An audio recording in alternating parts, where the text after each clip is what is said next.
My name is Nadia Innocent, and today I'm going to be talking about why I think mental health education should be mandatory in secondary schools.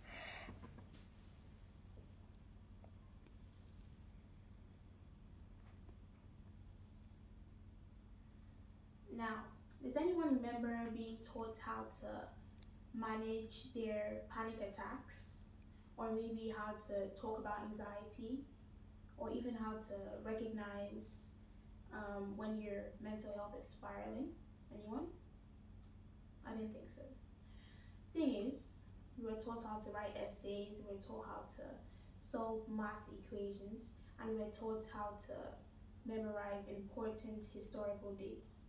But when it came to mental health, we barely scratched the surface. And this is a very big issue. Because if you think about it, why are we preparing students for university, preparing them for their careers, but we're not educating them on how to understand their own mind? And these are my reasons why I think mental health education should be mandatory in secondary schools.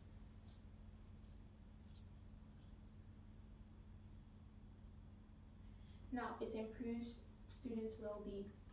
You cannot deal with something you do not understand. Now, most students go through pressure from family, grades, friendships, and even from identity. Some students have anxiety, some have depression, some even go through trauma, and most of them don't have the knowledge or even the appropriate vocabulary to describe what exactly is going on with them. The thing is, the National Alliance on Mental Illness stated that 1 in 6 people between the ages of 6 to 17 years old have some sort of mental disorder every year, and that's a lot. So when they find out, they just probably bottle it up, or maybe they mislabel it as them being lazy, them being maybe moody or dramatic. Thing is, obviously, we're not raising students to be psychologists, but what we want is for them to know the basics, which is how to identify stress, anxiety, and depression, how to learn healthy coping skills like taking deep breaths or journaling, maybe even reaching out when they need help, and also methods how to support them, inside and outside of the school. It's like teaching someone how to swim before drowning. You don't let the person hit rock bottom. You make sure that the person is prepared beforehand, so when they get to that point, they know what to do, or they don't even have to get to that point at all.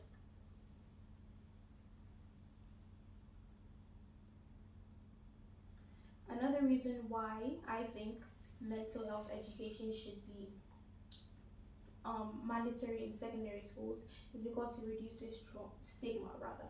Let's talk about stigma.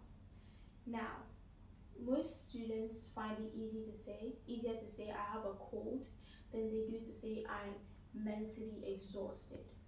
The American Psychological Association stated that most people find it harder to admit to the fact that they have, or rather speak out about the fact that they have some sort of mental health disorder because of the stigma that comes with it.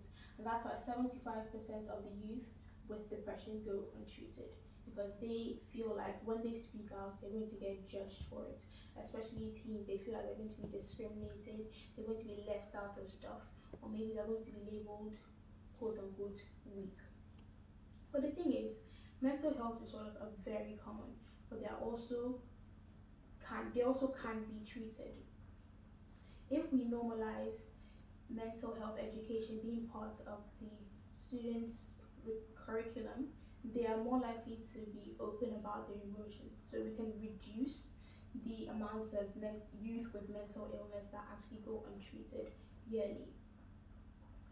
Also, this will help them be compassionate to others and to themselves, because they understand that, I'm not the odd one out. There are a lot of people going through this, and we can all come together and actually just help each other, and become better people individually.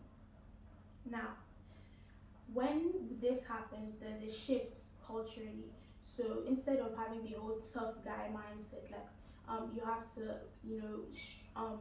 let's say, be hardened or something, it changes to let's come together, let's try to find a solution to this common problem that we all have. Let's be compassionate with each other, because we know, there's nobody that understands what you're going on more than someone who goes through the same thing.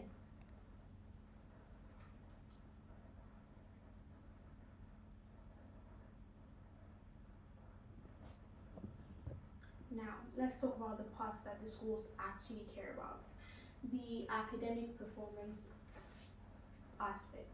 Now, when mental health education, or if mental health education it becomes mandatory in secondary schools, it will improve academic performance. Okay, so if you cannot do well academically if your mental health is spiraling. And I repeat, you cannot do well academically if your mental health is spiraling. Now, mental wellness supports focus. Mental wellness supports focus. It supports attendance and learning. The Center for Disease Control Prevention stated that when students are more sound mentally, they're more likely to focus in classes, they're more likely to show up consistently, and they're more likely to graduate on time. Now, the thing is, when students are more open with, or when students talk about their burnout, when they're more open with the stress that they're going through, they're more likely to get help, and when they get this help, they're more likely to stay on track. The let's say the problem gets checked before it becomes a big deal. Now, just like how PE helps with your physical strength, mental health helps with your emotional resilience, or strengthens your emotional resilience, and this ends up positively affecting your motivation, your attendance, and your grades in general.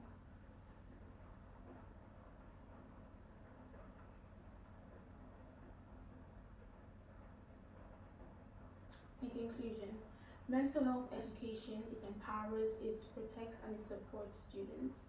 It gets rid of the stigma that surrounds mental health, and it enables them the tools to be successful in school and in life. Just like the CDC, the NAMI, and the APA have shown, mental health mental health education is not optional anymore. It is actually very essential at this point. And I hope to see a future where students don't only survive secondary school, but they also thrive in it. Thank you. Any questions? No? Thank you.